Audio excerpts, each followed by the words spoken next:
In Cheshire, only 1 in 10 of the police force are traffic cops. During the last decade, in England and Wales, the overall number of traffic cops has fallen by more than 10%. Yeah, receive. This has given criminals and people who ignore the law of the road a good chance of not being caught. There's less officers out on the streets now than there's ever been, particularly traffic patrols. And the chances of you being stopped as a motorist now on the roads, I feel far less than they were 10 years ago. So they're prepared to take that chance. But in Cheshire, the traffic cops are running a campaign to catch the chancers who fancy the odds. PC Mark Davis has been a cop for 14 years. He knows just how far illegal drivers will go to push their luck. And up ahead, he spotted a car being driven suspiciously. There was a reaction by the driver on seeing our vehicle. He changed his direction and parked up quite quickly, which I thought was a bit strange. So I decided to have a word with him. Is it your motor? It is. I've not got it registered in my name yet though. Why's that, mate? Because I've only had it since Friday. Since Friday? Yeah. You legit for it? Yeah. Licence? Yeah. Insurance? Yeah. It's just the same old story that they come up with. I've just bought the vehicle, and then when you dig deeper and you try and find out who they've purchased it from, they've got no details to give you. So Motorists questioned in a routine check are usually just issued with a ticket requiring them to produce valid driving documents at the police station. But if they have given bogus details, they usually escape the system. Insurance not held. Yeah, received. Got no insurance for this. I'd like to say, yeah, there is, but I don't know who it's with. My girlfriend does all the paperwork. Right, okay, just come over to my vehicle. I want to do some checks, please. PC Davis now knows he has a chancer on his hands, but not a clever one. It was obvious that he was hiding something. It's the body language, it's you know, the mannerisms, the way they're looking at you, how they're grading their answers to you. It's all these telltale signs that tell you that someone is not being honest with you. What's your name? Michael Sherwood. Have I met you before, Michael? No. Did I arrest you once? Hiding in your house upstairs? I recognised him from a previous arrest, probably going back about 2 or 3 years. I knew I recognised your face. Yeah, so now I know where I am, so now I'm then. Well, now I know you did live at Long Lane, yeah, I'll grant you that. That was for a warrant, wasn't it? Yeah. And what, you're appearing at court today for another warrant? Only driving. Driving? Wouldn't be no insurance, would it? No, it would. That's Shot. why she does everything now. Is your girlfriend on the phone? No, Pulling it over was, there, but keep you on the phone. it's been caught. What about mobile? No. No? No. Is your girlfriend working? Yeah. What do you do? I don't. Still not working. Why? I established who he was, where he was from, the fact that he didn't have a driving licence, the fact that he didn't have any insurance. However, he couldn't give us a suitable address, and I wasn't too happy with the address that he'd supplied. So under the Section 25 of the Police and Criminal Evidence Act, we've got a power there to detain anybody, take them to the police station to ascertain a correct address. I have to take you to the police station. Why? And then I'll do the inquiries that I need to at Wellfield Street myself and satisfy that you live Well, there. that's what I mean. As long as you live Hold on a there, second. Right. How can you do any inquiries? because I take your key to the address. More and more people will give you an address which, you know, isn't right. So you've got to do your homework with these people, otherwise they will try it on with you. In Warrington, the traffic cops like to do their homework in and around the housing estates. Cruising these streets can earn good results for PC's Rob Horton and Stuart Gibbard. Partners in crime detection for the last 7 years. Unbelievable, this estate though. You come in at the weekends, 3 or 4 o'clock in the morning, they're all sat outside on the couches, sucking their ale. I like the walls. The castle walls. The castle walls, yeah. We've known Rob for a number of years and we work well together. Both of us like to concentrate on the criminal element, probably more so than the traffic offences element, but a lot of the time they go hand in hand. A criminal driver is on the loose and they're trying to find him. Right, we'll see if we can see our man floating around. He's going to be up to tricks somewhere, isn't he?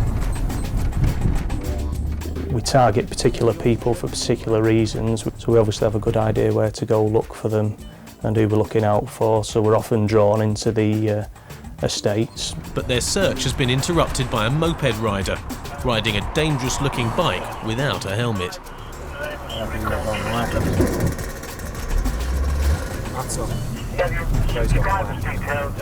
Roadworthiness and crash helmets are not optional extras.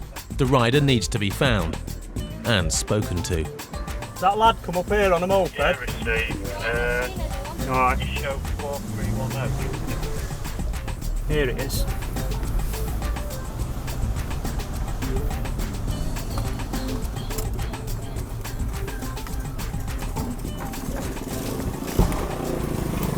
Turn it on. Put it against the on and look at the state of it. I've bent the forks. But this lad thinks his bike is roadworthy and legal. Taxed, MOT'd. Have a look. No, it's not roadworthy, Sunshine, because that is dangerous. Yeah. If you hit a kid with that, it's going to kill him. Alright, then, yeah. Well, what's wrong with it? It's the exhaust and then forks and do it up and sell it. Council estates like that, there's children aged 4, younger sometimes, just wandering around on their own. No parent supervision. They've not been taught that roads are dangerous. One of them walks out and gets hit by that moped with a big metal lump at the front. His chances are he's not going to see another day. Right, I'm going to report you for driving it on the road without a helmet and in dangerous parts. All right, you'll be getting a summons through the post. Okay, doc. He's well known to the police in Warrington, and it's just another inconvenience to him if he gets reported for it. The possible illegal driver detained by PC Davis is trying to persuade him to verify where he lives by calling in at his home, instead of going straight to the nick. It'd be easiest to go to Wellfield Street, You turn right, you're at Wellfield Street, opposite the hospital. And then you can just open the door with the key and you can see. You'll see the dog. I can't do that. Yeah. I've got some more checks to do when I get in as well. Yeah, about with the court. Why? Why would I say it? Well, it's amazing what people say, isn't it? You told me I had a driving licence. No, I said I passed my test. So how's about just being honest for once? I told you everything that you need to know. Because you've lied in the past, and because you've been obstructive in the past, I remember all that, yeah? So it's only natural for me not to believe anything that comes out your mouth. Yeah, I'm insured, yeah, my girlfriend. No, you're not. Yeah, I've got a licence. No, you haven't. No, you asked me did I have passed my test. I said yes. Anyway, we'll sort it out. You will get first-class service, mate. Don't worry about that. Why don't I believe that? Sherwood is going to have to answer some more questions at the police station, where he'll have the opportunity to experience the first-class service firsthand. The punishment probably doesn't fit the crime in a lot of circumstances, so they're prepared to take that chance. And so they get disqualified. It still doesn't bother them to continue to drive. All right, come on, young man. Let's go and sort this.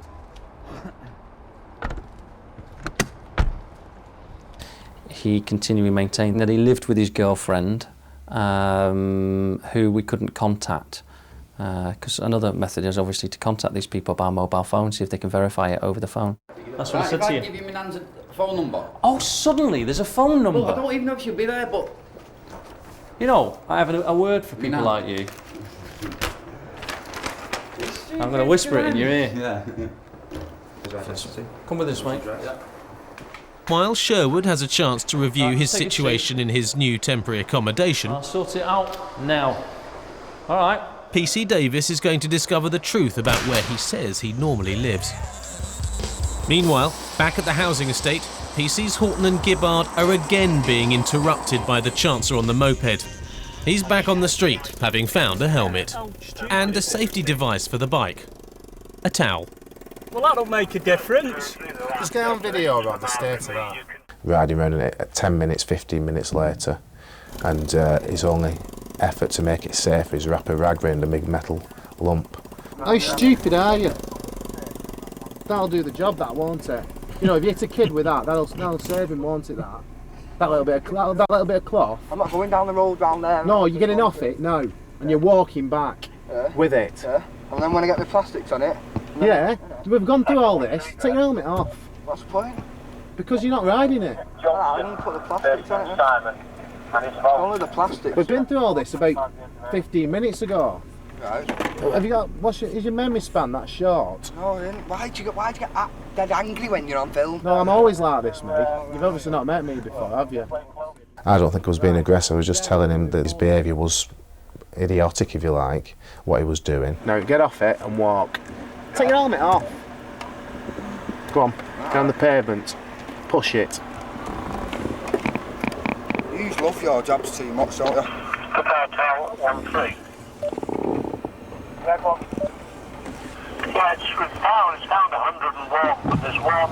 Unbelievable, aren't it? Absolutely unbelievable. He's made a real effort there, hasn't he, to save some child's life if he hits him. If you're stopping people who've got criminal records, who are disqualified drivers or have got driving offences, a lot of the time they don't seem to be bothered because it's just another one on the record, and it makes no difference to them. If they have to go to prison, it's a different lifestyle for 6 months, and that's it. That's how they see it. PC Davis has arrived at the address his detained driver Michael Sherwood gave him. If Sherwood's key fits, his story will be validated. There was nobody in, so it's hard for us to verify that he lives there without actually speaking to anyone. However, if you've got the key and it fits the lock, then you've got a good idea that he lives there. But the key doesn't fit the outside door. But PC Davis doesn't give up easily, especially when he's trying to corroborate a story. I don't need to be doing this at my age. It was a big wall, wasn't it?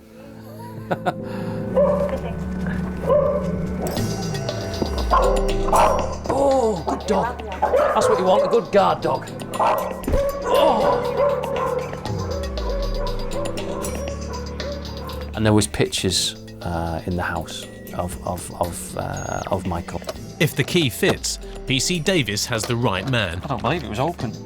Once you've identified that he must live there, then the custody sergeant will be quite happy to bail him to that address. So I've actually locked the door for him.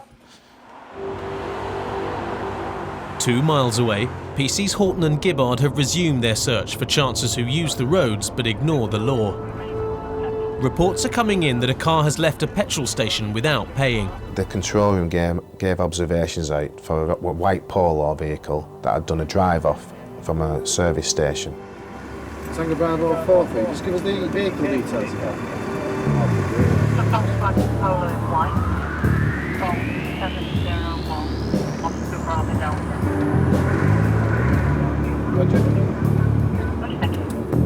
I made a note of that, the registration number down in my book. Petrol's getting quite expensive, and they'll fill the car up and just drive off, not paying for the petrol. And as we were going along Hawley's Lane, my colleague Stu spotted the car going past us in the opposite direction. Is that it? Yeah, that's it. Drive off.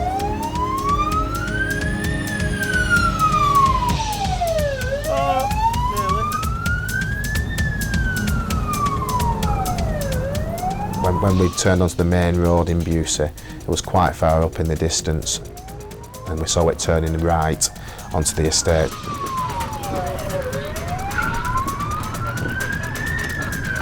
There's a vehicle making out South Avenue. It's the white Polo on the driver, G701. We've not been directly behind him, so a certain amount of guesswork has come into it as to which way he's gone when we've gone through the estates.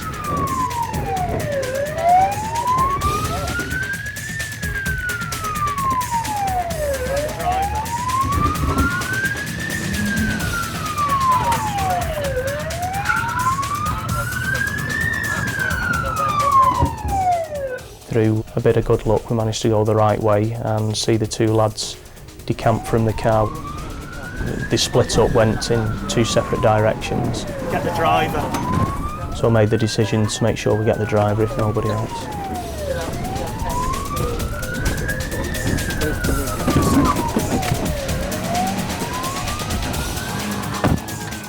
He obviously tried to run away, but between Stuart getting out and myself staying in the vehicle, we'd got him boxed off quite well. Just resigned himself to the fact that he was going to be arrested. Theft of petrol? I've done no theft of petrol, me, mate. He was quick to deny the offence. The driver is saying he didn't steal the petrol, but did a runner because he hadn't got a licence. That's why, no licence. Well, you're driving because you've no licence. I went and looked at the white Polo. It's a strong smell of petrol or diesel inside the Polo. There's no barrels in it, but it does absolutely stink of petrol. Rather than just filling up the car for their own use, they'll take containers, drums, and they'll adapt the car so that they can fill the drums up. The traffic cops have also caught a man they believe to be the passenger. I identified him because of the T-shirt, you know, quite a distinctive red stripe. Where did you pick him up, John? Going through the park. Was he? Yeah. Yeah, definitely him. Because he described the top. He was out of breath and everything. Yeah. It's very frustrating knowing that there's people riding around there with no driving experience whatsoever, no sort of education as far as driving is concerned, and they're driving with no insurance as well. There's no question who was driving. The man's confessed to throwing the car's key into a garden. How far down? Just there. Oh, near the course. In front of that vanity. He stated that he was looking after the vehicle at the time and that he'd thrown the keys when he'd left the vehicle across into somebody's garden.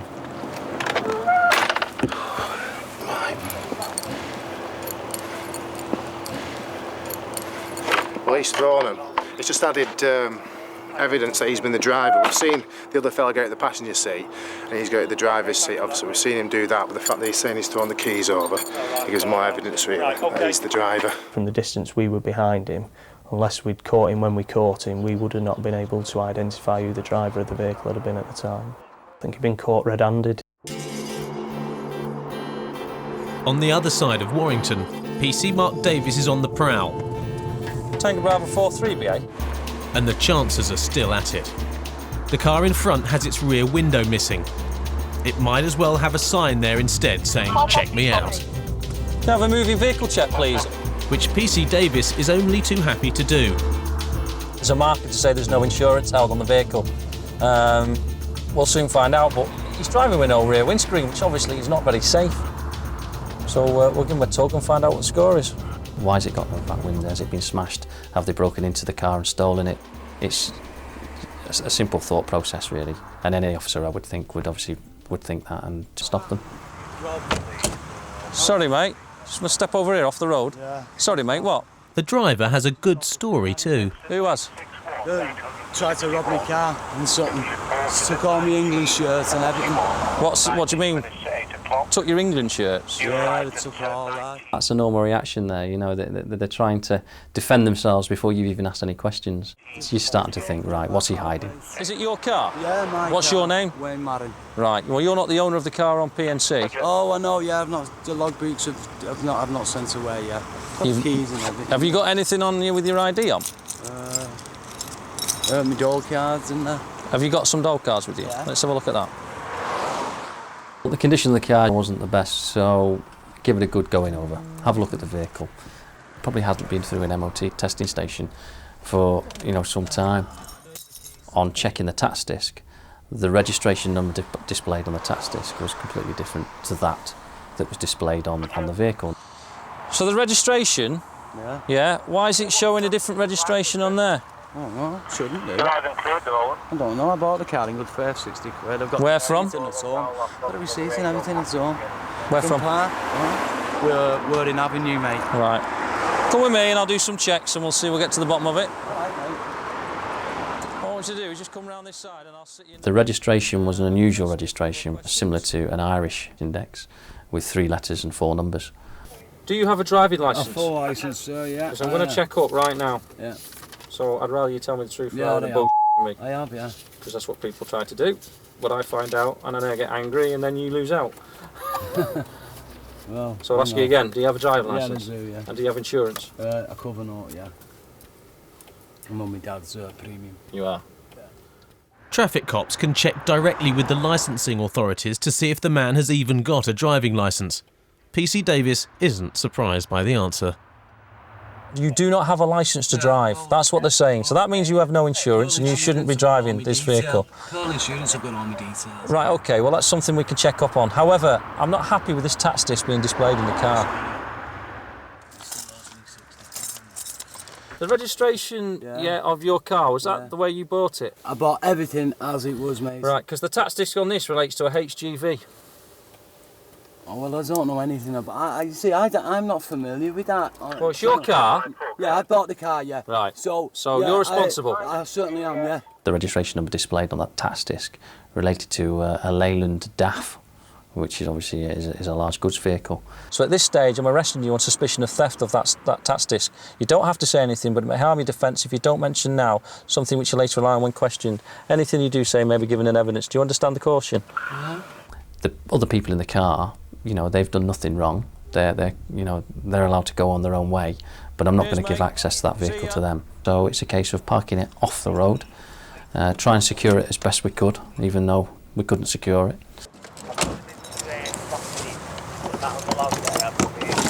Oh my God.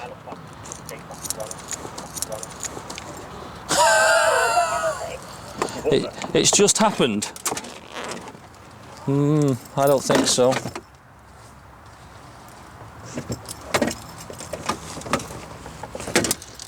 It's an absolute shed. He was driving with a car like this. He hasn't even got a licence to do so. No insurance. Kid's not strapped in. Possibly stolen tax disc. How do you normally lock it? Don't. Nightmare. Clampy car, that mate. Oh dear. What about when I open the boot? Does it normally fall off like that? All the time.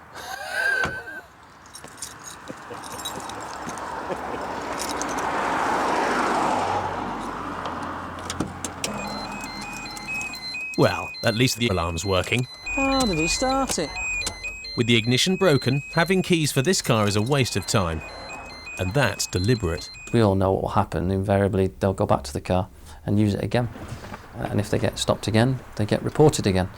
And, you know, it could go on, the cycle could go on until they get banned, which could take, you know, a few months. And they still use the vehicle. It's still a danger to everyone. The government has plans to introduce a scheme by which uninsured cars can be forcibly removed from the road. Until then, in Cheshire, PC Davis has to do it the hard way.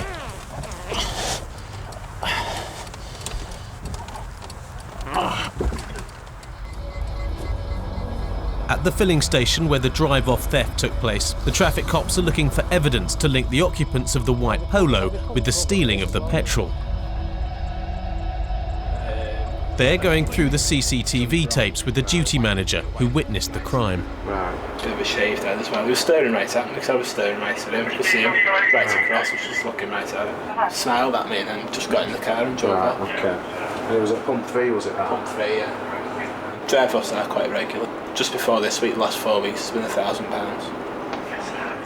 I think if you tried to stop them, they would probably hurt you, so we don't even bother trying to go out there because they put £100 in the car and they have barrels in the back of the car and they have it hidden quite well that you can't actually see it. So it's very... There's two in it though, isn't there? There definitely was two in the car. Unfortunately, the quality of the CCTV at the garage was very poor, and although you were able to identify the car, it was a matter of seeing figures stood outside the car, so you wasn't able to positively identify who'd committed the offence of the theft of petrol. At Warrington Police Station, the man chancing driving illegally and without a rear windscreen is telling his side of the story.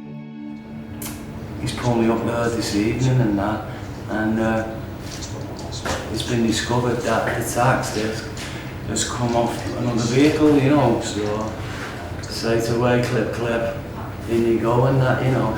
It's, as far as I'm concerned, you know, I was unaware of it, and but I'm in a situation now where I was driving the car anyway, so as far as these are concerned, I'm driving it illegally, which I was anyway because I don't have any licence or insurance. Because of the time of night, we weren't able to make any checks to see where the tax disc had come from. So he was interviewed, he gave his account of the vehicle and obviously his lack of knowledge as regards to the tax disc. The car wasn't like that. What about the rear boot sill? The actual sill itself is completely not. It's not even attached to the vehicle. Yeah, like I saying, that had just happened then. What, the boot of the vehicle? Yeah, I secured it the best I could. That car was in a good shape. Right. Give and take an hour ago, believe you me. The only thing that went wrong was the lock on the door. Do you think you should have been driving in that condition? No, I don't. Right, okay. I should have had the window cover, yeah. Right. I didn't know it was a bent disc. Right. Okay. Will you be driving again? No. Any vehicle? Will you be driving any vehicle, regardless of that one that you've been driving today? Well, unless I get a provisional or a full licence. That's what I like to hear. Yeah, make sure you stick to it, otherwise you're going to end up in serious trouble, aren't you? Yeah, I see. Yeah. Okay, mate. And then he was bailed from the police station to come back and see me a few weeks later. Don't forget your keys. You left them on the side. What's them? Your car keys? Oh, right, yeah. The man is going to be allowed home, on condition he returns the following week. I'm in court that day, you know. Right. If it's a problem, phone me. If you don't phone, then I'm sorry, but you know, it's a fail to appear, and you don't want that on your record, do you? All right, mate. Yeah, fair enough. Wayne Maron failed to reappear at the police station, so he was arrested again by PC Davis and was then fined £350 and given 8 points for driving without a licence or insurance. But the charge of theft of the tax disc was dropped. Michael Sherwood was also banned and fined for having no licence or insurance. He was subsequently found guilty of dealing crack cocaine and sent to prison for 3.5 years. The rider of the moped, whose safety improvements failed to impress the cops, was given 7 penalty points and a fine of £200. The unlicensed, uninsured teenager who tried to leg it from the traffic cops was stopped again the very next day. The charge of petrol theft was dropped, but he did receive a 6-month ban and £50 fine for all of his driving offences.